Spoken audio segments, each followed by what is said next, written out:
They sat me in the shadows at my own sister's wedding, in a hall dripping with chandeliers and lobster platters, and all they placed in front of me was bread and water. My father laughed to the guests that it was all I ever needed. Victoria smirked as she passed and whispered enough for you, and Trevor leaned in with a smile sharp as glass. I am Madison Carter, and they thought humiliation would silence me. But what they didn't know was that I had come prepared.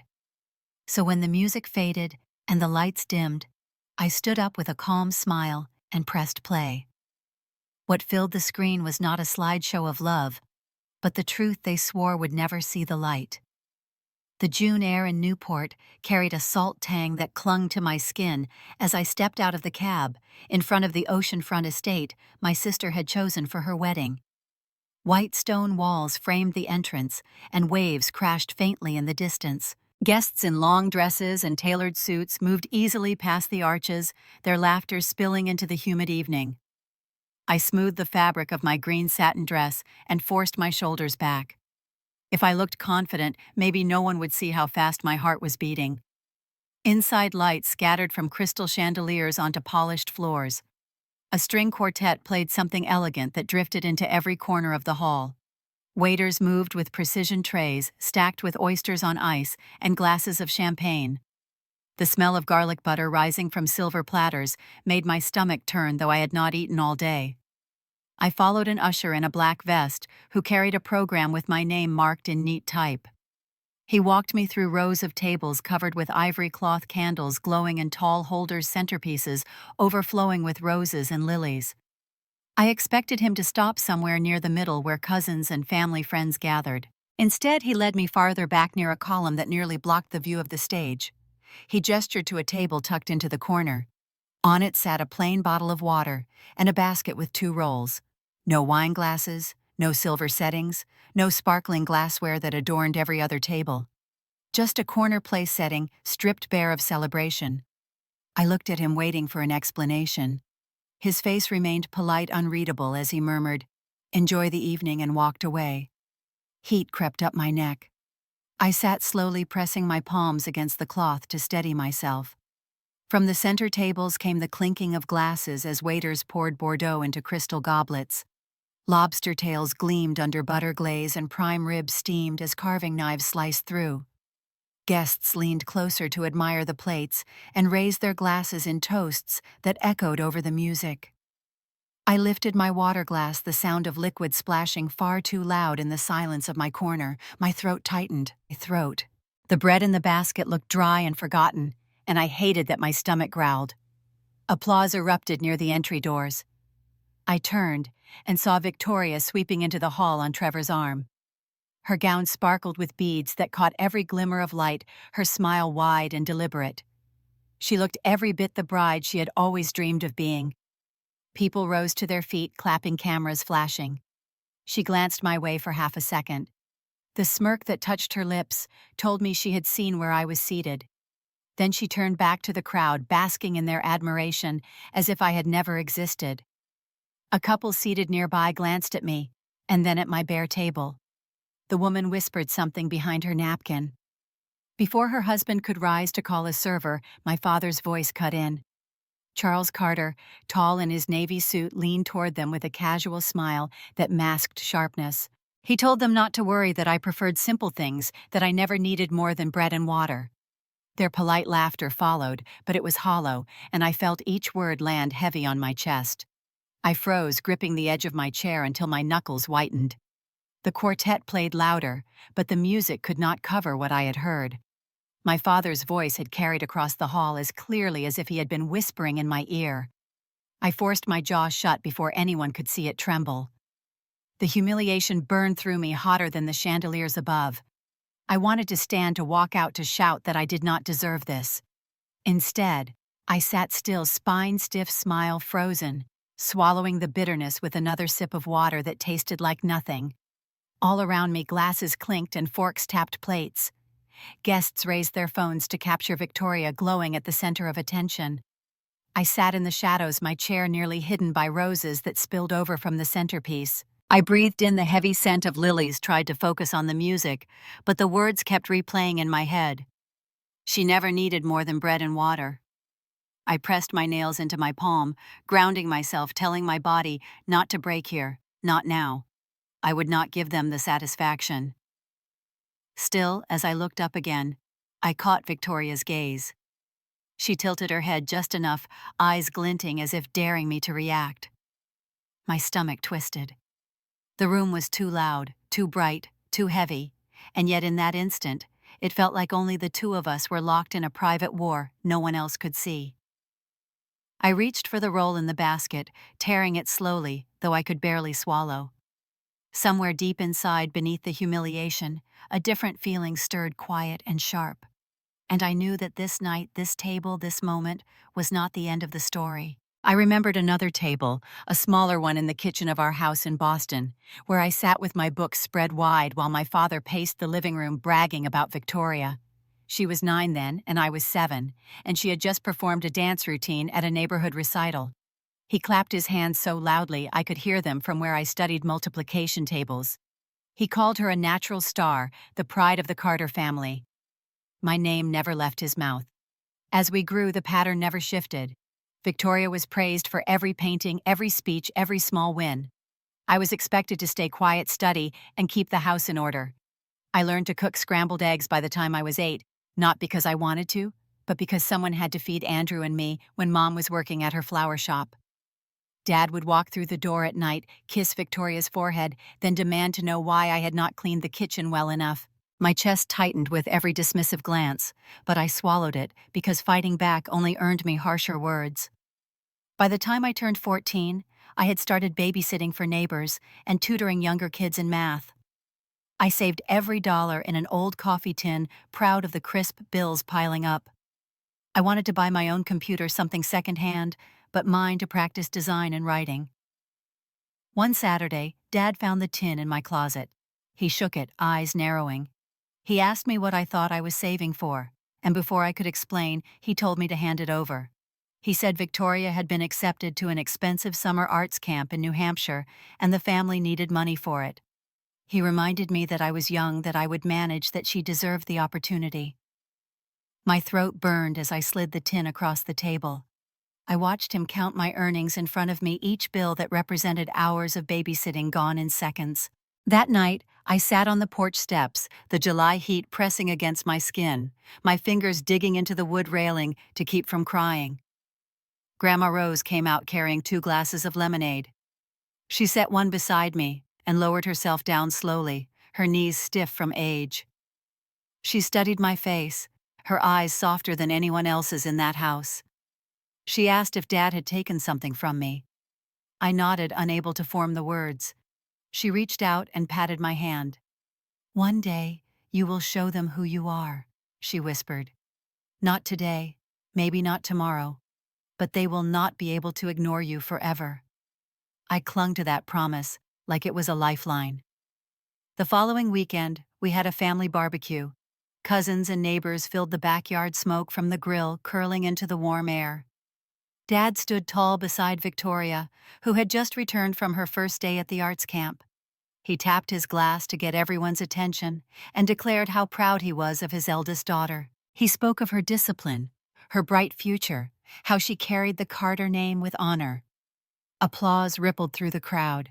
I stood in the back holding a plate of chips, invisible, my face flushed hot. Not a word about the money I had handed over. Not a mention of my grades, my work, or the quiet sacrifices I made. Andrew nudged me once, maybe sensing my discomfort, but he stayed silent like always. He was only a year older than Victoria, and Dad doted on him too, though not as intensely. He chose neutrality, letting things slide, and I learned to stop expecting him to defend me. I retreated into myself, telling jokes with friends at school, sketching designs in my notebooks, dreaming of something larger than that backyard where the air smelled of smoke and favoritism. Years later, when I was 16, another incident seared itself into my memory. I had worked all spring cleaning houses and saving again, determined to pay for my own field trip to Washington, D.C. The morning of the trip, Dad pulled me aside. He told me the money would cover new dance shoes and costumes for Victoria's performance. His voice carried no hesitation, as though my plans were insignificant. I remember clutching the permission slip in my hand, already signed, already prepared, and realizing I would not go. I stayed home that week watching Victoria leave the house with new shoes that sparkled in the sun. Grandma Rose came by a few days later with a box of old sketchbooks from her attic. She pressed them into my arms and told me to keep creating, to keep imagining. She told me she had saved a little for me just in case. I had no idea then what she meant, only that her faith steadied me when everything else tried to push me down. In those years, I learned to wear a mask. At school, I smiled, turned in perfect assignments, earned scholarships. At home, I folded laundry, cooked dinners, kept my head down. My father's words carved into me like etchings on stone. He told relatives that Victoria was the jewel of the family, that Andrew was the dependable son, and that I was independent, which sounded flattering until you realized it meant expendable. Independent was his way of saying I did not need or deserve support.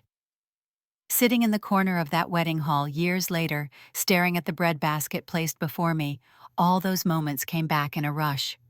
The tin of money taken, the barbecue toast, the stolen field trip.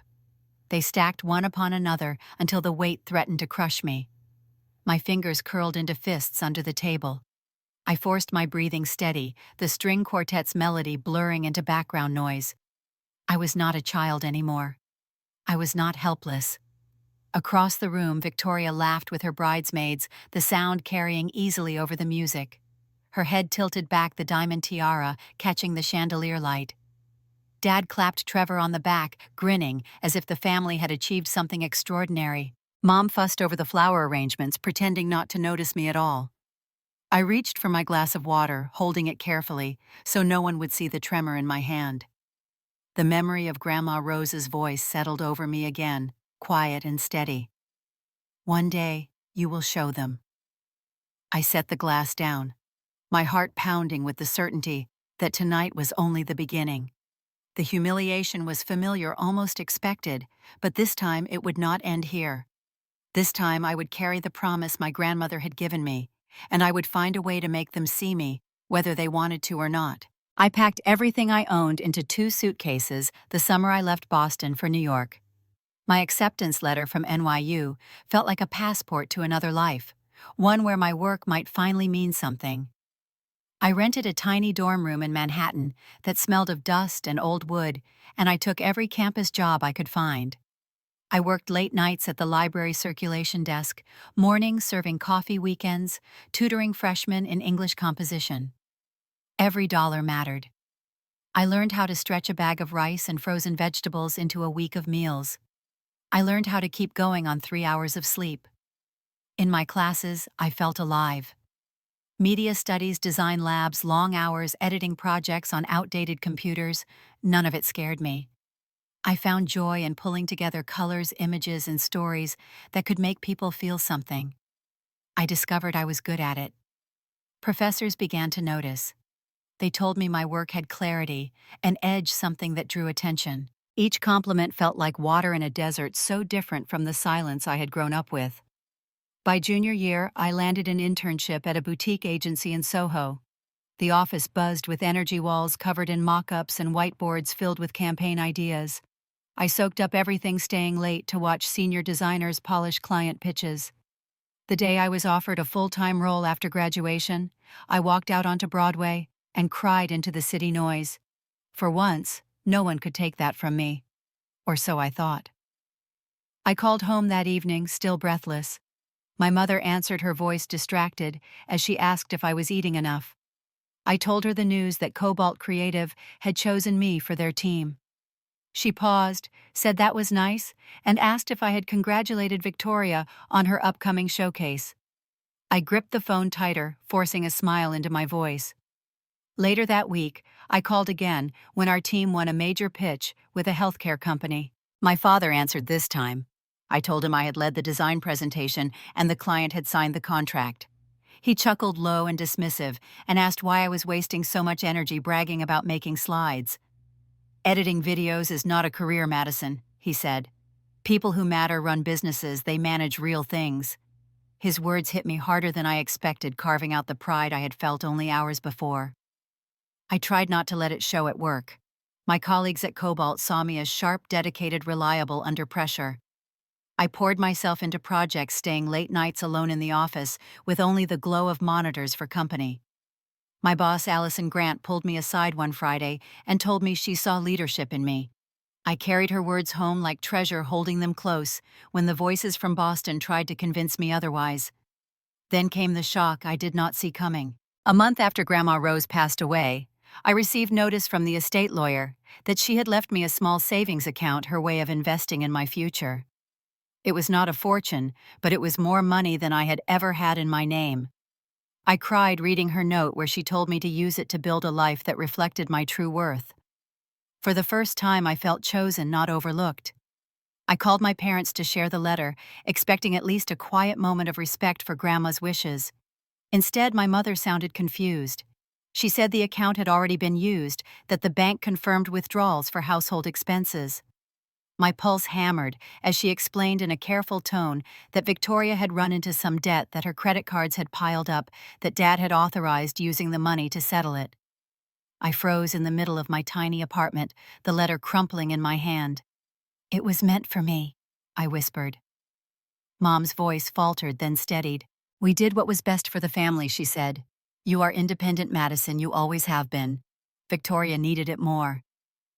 I ended the call and sat on the floor, staring at the peeling paint on the wall. The anger was sharp, but beneath it was something colder. Betrayal. They had taken what my grandmother intended only for me and turned it into another gift for Victoria. My chest felt hollow, as if the air had been pulled out of the room. I wanted to scream, to fly back to Boston and demand an explanation, but I knew the conversation would only circle back to the same refrain. "Victoria deserves this. You can manage. You always manage." That night I walked through the city streets, neon lights reflecting off wet pavement. People hurried past carrying shopping bags, hailing taxis, living lives untouched by mine. I felt invisible, just as I had at that barbecue years ago. I found myself at a corner deli, buying a cup of coffee I did not need just to hold something warm. My reflection in the glass door looked tired, older than 22. But behind the exhaustion was resolve. If they had stolen my inheritance, if they refused to acknowledge my work, then I would have to create a success so undeniable that no one could pretend it did not exist. The following weeks at Cobalt, I volunteered for every difficult project. I worked with senior strategists. I pitched designs in boardrooms filled with executives. Each time my father's words echoed in my ears, I used them as fuel. Not a career, not real work. I would prove him wrong. I would prove them all wrong. I began to imagine a day when they would be forced to sit at a table and watch me. No dismissive laughs, no stolen money, no shadows. A day when I would decide the story they told about me. That thought carried me through the long nights, through the exhaustion, through the ache of knowing that even in my victories, my family would never clap for me. And sitting in that corner at the wedding, staring at the bread and water, I knew those old wounds had not faded. They had been waiting, ready to rise again. The invitation had arrived in a heavy cream envelope with gold edges, my name written in calligraphy that looked like it belonged to someone else's family. I stood in my small New York apartment, holding it in my hands, feeling the weight of it, as though it carried more than paper. I slid my finger under the seal and pulled out the card. Victoria Carter and Trevor Miles. The lettering shimmered in the light, announcing their union, like it was the coronation of a royal couple. Tucked inside was a note written in her familiar looping hand. "Do not make a scene. Know your place." My chest tightened as I read it again. It was not advice. It was a command. I placed the card on the counter and stared at it, while the sounds of the city filtered through my window. Car horns, voices, a siren in the distance. My phone buzzed, flashing Mom's name. I answered, already bracing. She spoke quickly, her tone high and strained. She reminded me that Victoria's wedding was important, that guests from both families would be there, that Trevor's parents expected perfection. She asked me to promise I would not do anything to embarrass them.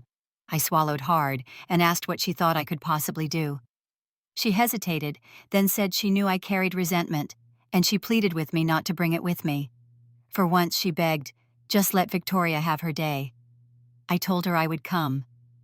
I hung up and stared at the card again, the gold letters burning in my vision. Later that week, I met Olivia at a cafe near Union Square. We had been friends since freshman year, bonded over long nights editing projects and laughing about professors who never understood deadlines.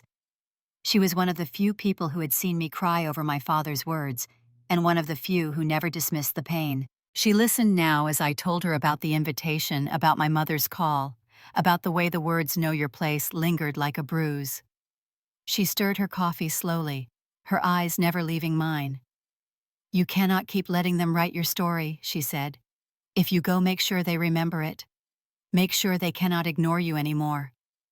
Her voice was calm, steady, like a knife sliding cleanly across glass. I laughed bitterly, asking what exactly she thought I should do. She leaned forward, lowering her voice, though no one was listening. "If they want you silent, speak louder. If they want you invisible, make yourself unforgettable." I sat back in my chair, the city noise swirling around us. Part of me resisted clinging to years of keeping my head down, but another part of me ached with recognition. She was right. My grandmother's promise had not been about patience alone.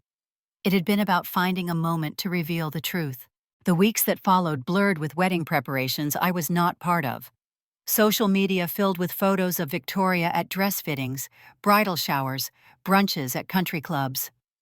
My phone buzzed with updates from distant relatives congratulating her, asking if I would be at the ceremony. Each message felt like a reminder that my existence was secondary, that my role had already been decided. I kept working at Cobalt, burying myself in deadlines, yet the thought of that note pressed against my mind every night as I lay in bed. Know your place. One evening after a long day at the office, I pulled the invitation from the drawer and held it under the light. I imagined myself walking into that grand hall, sitting quietly at some corner table, eating bread while they toasted with champagne. The humiliation felt too real. I could see it as clearly as if I were already there. My pulse quickened. The thought of enduring it again silently made my stomach twist. I heard Olivia's words in my head. "If they want you invisible, make yourself unforgettable." I began to plan, not with clear steps at first, but with the faint outline of an idea. I started reviewing old files, looking through projects, remembering how easy it was for me to weave images and sounds into stories. I told myself it was only curiosity, only habit, but I knew it was something more. I was building a possibility. I was imagining a way to turn their own words back on them. At night, I walked the streets of Manhattan, the neon lights painting my thoughts with sharp color. I thought about the coffee tin my father had taken, about the field trip I had missed, about the account Grandma had left me that vanished into Victoria's debts. Each memory pushed me closer to a decision I had not yet said aloud.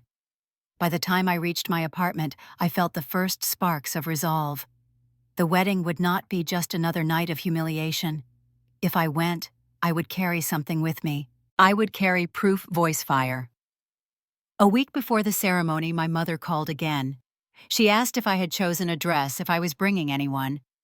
Her voice was tense, the way it always was when she feared I might say something she did not want to hear. I told her I had it covered.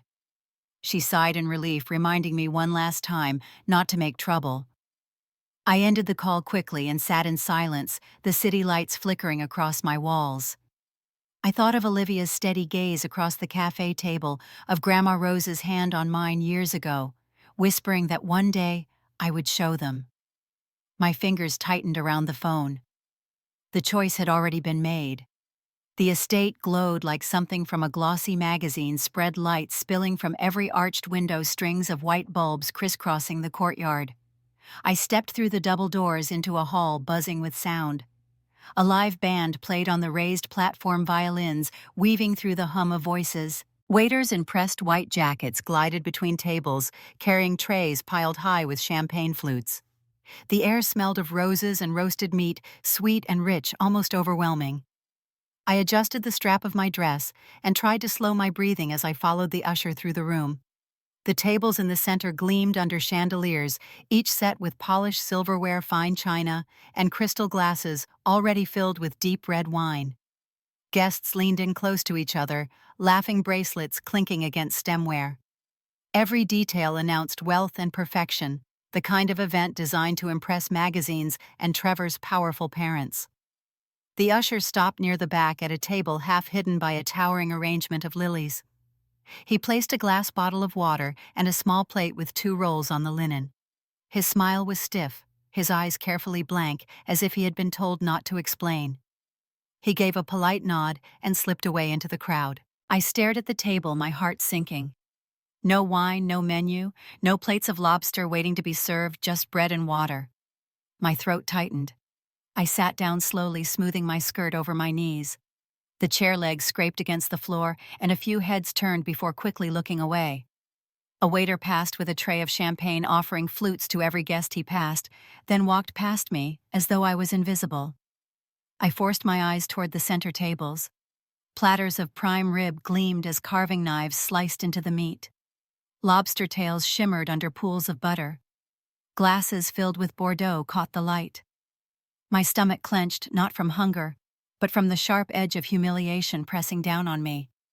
Applause rose suddenly as Victoria swept through the entrance. Her gown glittered under the lights, every bead catching fire as cameras flashed. She looked radiant, her smile wide. Trevor's arm locked around hers. People surged forward to congratulate them, voices rising with praise. She moved past me, her gaze landing just long enough to see my corner. Her lips curved in a smile that wasn't joy. She leaned closer as she passed and said softly enough for only me to hear that it was enough for me. My breath caught. Before I could react, Trevor's voice followed, low and cutting, saying it suited me better than anything else. His hand tightened on Victoria's waist as he laughed with the guests ahead. Heat rushed into my face, my chest tightening. I reached for the water, poured it carefully, trying to steady the tremor in my hands. A couple seated a table over glanced at me, their brows furrowing as they noticed the bare setup. The woman whispered something, confusion in her voice. Her husband half rose, ready to call a server, but my father intercepted. He leaned toward them, smiling as though sharing a harmless joke. "She is used to it," he said. "She never needed more than that." The couple chuckled awkwardly, their discomfort evident before turning back to their plates. The words carried straight to me, sharp and deliberate. I pressed my nails into my palm, forcing myself not to flinch. Laughter scattered around the room, polite but uneasy, as if everyone understood a line had been crossed, but no one would admit it. The band shifted into a brighter tune, trying to fill the air. My father lifted his glass to the men beside him as if nothing had happened. I broke a piece of bread, chewing slowly, my throat tight. Around me, forks tapped against china glasses, clinked, voices swelled with chatter. It was a wall of sound that blurred, but at the center of it all, I felt like a child again, cornered at the barbecue, while my father praised Victoria. Only this time the stage was grander, the spotlight harsher, and the silence inside me deeper. I lifted my chin, determined not to let them see me break. The humiliation burned hot, but under it something sharper coiled. A current of resolve moved beneath the shame, steady and quiet. I sipped the water, bitter in my mouth, and forced my face calm. They wanted me invisible. They wanted me small. I would give them neither. The music swelled again, guests clapped as the couple prepared for the first toast. I set the glass down carefully and folded my hands in my lap. My eyes stayed fixed on the stage, where Victoria and Trevor stood, under the glow of chandeliers, smiling as if the world belonged to them. My father raised his glass in their direction, his expression one of triumph. The sound of clinking crystal filled the hall, but I barely heard it. I felt the weight of years pressing on my chest, the stolen money, the ignored achievements, the voice that had been silenced again and again. I stared at the bread on the plate in front of me, then at the golden wine swirling in the glasses across the room. The contrast seared into my mind. I breathed slowly, letting the noise of the room fade. Deep inside, beneath the humiliation, something had begun to form, clear and unshakable. Tonight would not be just another night to endure. Tonight, whether they knew it or not, they had handed me the reason I needed. I had not walked into that hall unprepared. For weeks leading up to the wedding, I had spent long nights in my apartment with Olivia, our laptops open, papers spread across the table, the hum of the city outside my window as steady as my heartbeat. We spoke in low voices, even though no one could hear us, the weight of what we were doing heavy between us. She brought coffee and determination, her eyes sharp as she reviewed every file, every clip. I brought the memories that had been carved into me and the proof I had quietly gathered over years. Mark Dwyer sat across from us on more than one of those nights. He was a lawyer with a reputation for precision, a friend of Olivia's from grad school, and he agreed to help after hearing just enough to understand what was at stake. He leafed through documents with careful fingers, his glasses catching the glow of the desk lamp. He reminded us that New York and Rhode Island both allowed one-party consent for recordings, which meant the clips I had of my father's words were admissible. He underlined passages on bank statements that bore official stamps confirming them authentic. He pulled up Trevor's name in a public financial database, his tone grim, as he pointed out questionable transactions that any careful eye could recognize as fraudulent. Each time I doubted, Mark's calm voice steadied me. "It is legal. It is true. No one can take that away from you." The first recording we had chosen was one from my last visit to Boston. I had sat in the kitchen while my father leaned back in his chair, wineglass in hand, and told an uncle that I was a failure. He said it casually, like a fact. I had placed my phone on the counter that night, pretending to check messages, and it caught every syllable. The word failure still made my chest ache when I played it back. Olivia listened, once her jaw tightening. She pressed pause and said, "This alone will silence a room." But she knew as I did that it would not be enough. My father could always dismiss words as exaggeration. We needed more. So I pulled out the files I had kept from the years I paid what no one else would. Copies of receipts from hospital bills, when my mother had surgery bills, I had covered with my own paycheck.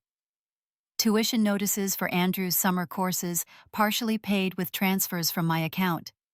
I had never waved them around before. I had kept them tucked away, proof only for myself. But now they spread across the table in neat rows, undeniable. Olivia scanned each one into a secure folder, her fingers steady on the keys. Mark looked them over and nodded. "These speak louder than anything you could say," he told me. "They show what you gave, what they denied." The last piece came from Trevor. I had no personal vendetta against him beyond his smug smile and the way he wrapped himself into Victoria's world. But Olivia had warned me that power shifted when more than one person had something to lose. Through public records, we uncovered that Trevor had been connected to a real estate deal flagged for irregularities. It was not enough to charge him, but it was enough to cast a shadow. Mark highlighted the lines, explaining how simple it would be to show them on screen, how quickly whispers would spread through a crowd of Trevor's business associates. I sat in silence, my stomach heavy. It was not my style to ruin someone, but then again, it had not been my choice to sit at that table with bread and water.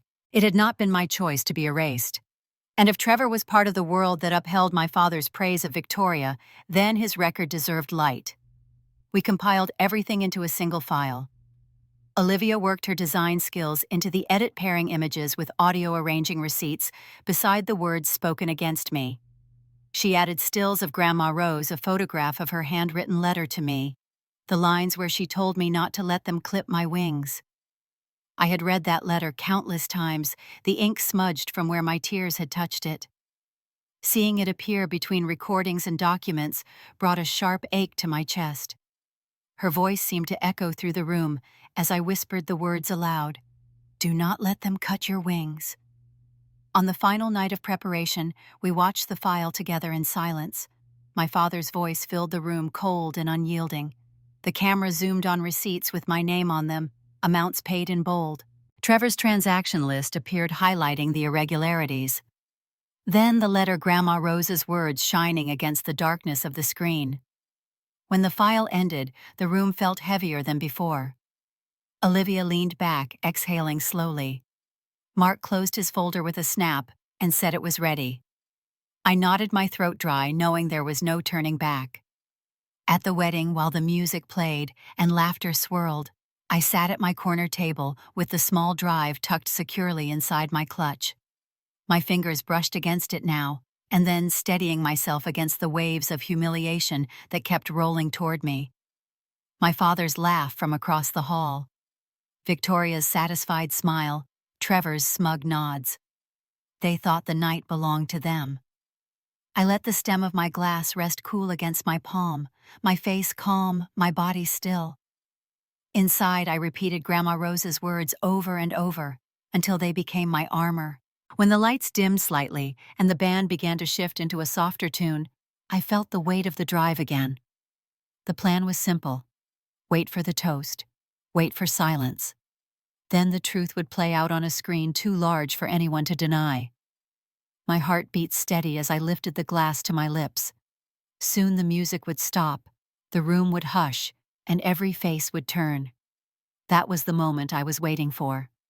Trevor lifted his champagne flute, his smile wide under the chandeliers, as the hall quieted for his toast. He spoke about love, about legacy, about how grateful he was to be joining a family so full of strength and tradition. He praised Victoria's grace, her beauty, the example her parents had set. The words swelled like a performance rehearsed for weeks.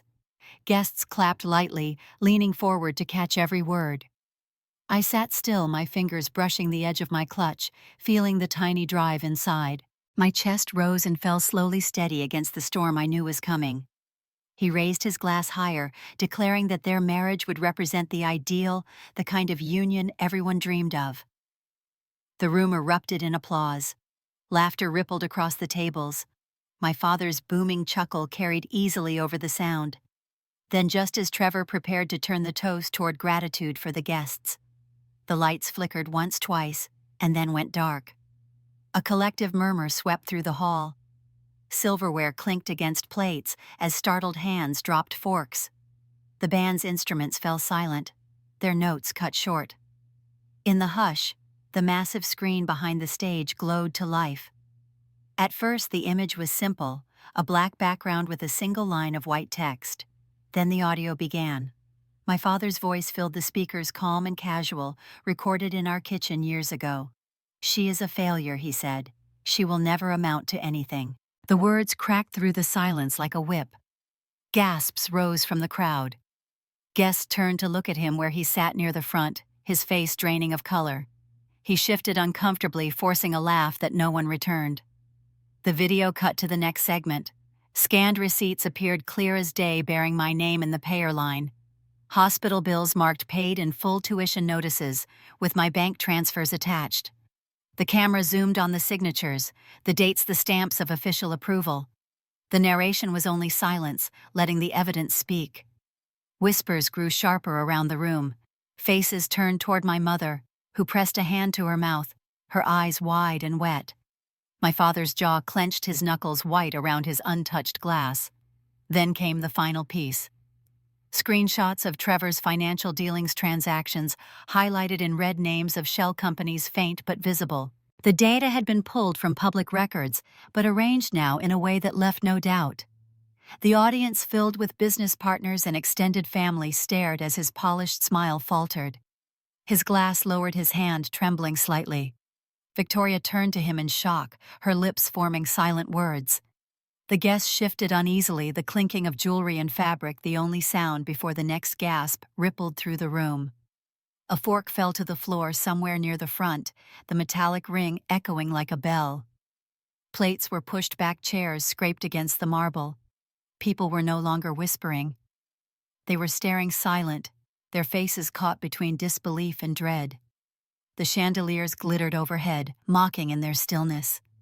My own breath felt loud in my ears as I sat at my table, unflinching, watching their empire of perfection unravel in seconds. From the third row, a man stood slowly. Harrison Blake, a name that carried weight in technology circles, tall and broad-shouldered in a gray suit. His voice was steady as he looked around the hall. "Everything you just saw is authentic," he said. "The documents are verifiable, the audio is real, the records are public. I know because I checked them myself."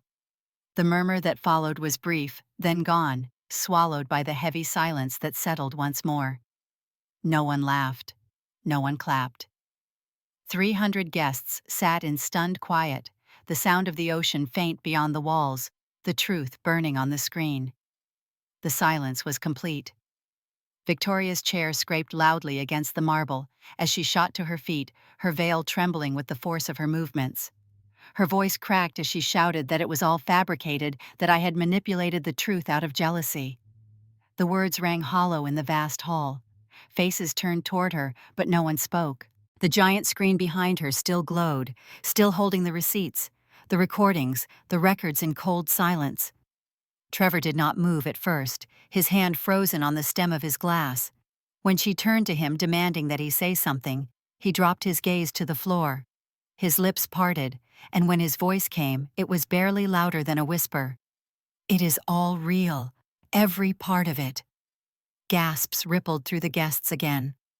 Victoria staggered back, disbelief spreading across her face, as if betrayal had just struck her harder than the evidence itself. My father sat rigid, his face flushed an angry red, the veins in his neck bulging as he gripped the table.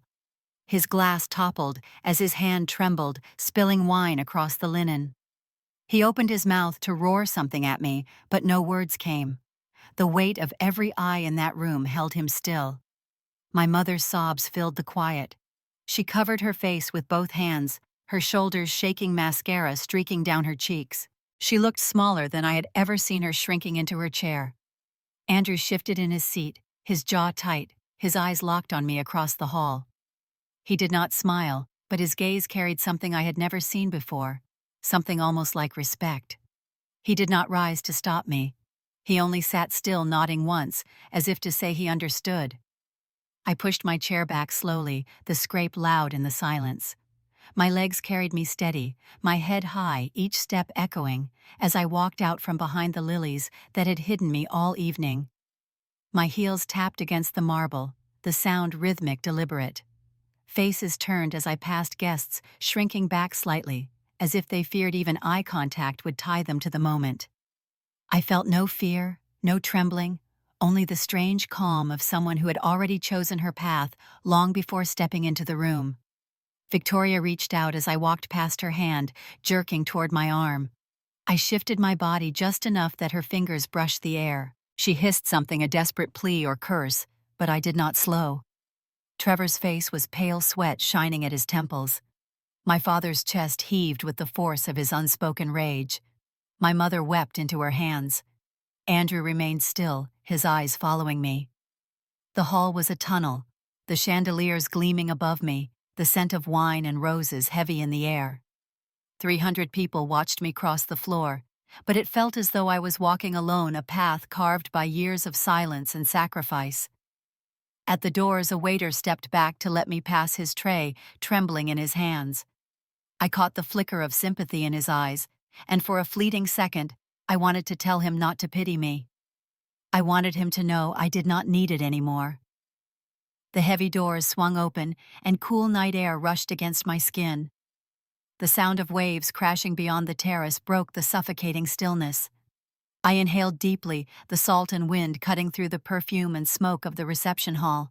My chest expanded with relief. Olivia was waiting just outside, her eyes wide, her expression unreadable for half a second. Then she stepped forward and wrapped her arms around me. Her voice was low against my ear. "You did it."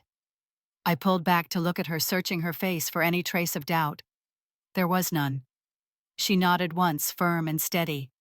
Behind her, a few guests had followed, their faces pale with shock, but softened with something else.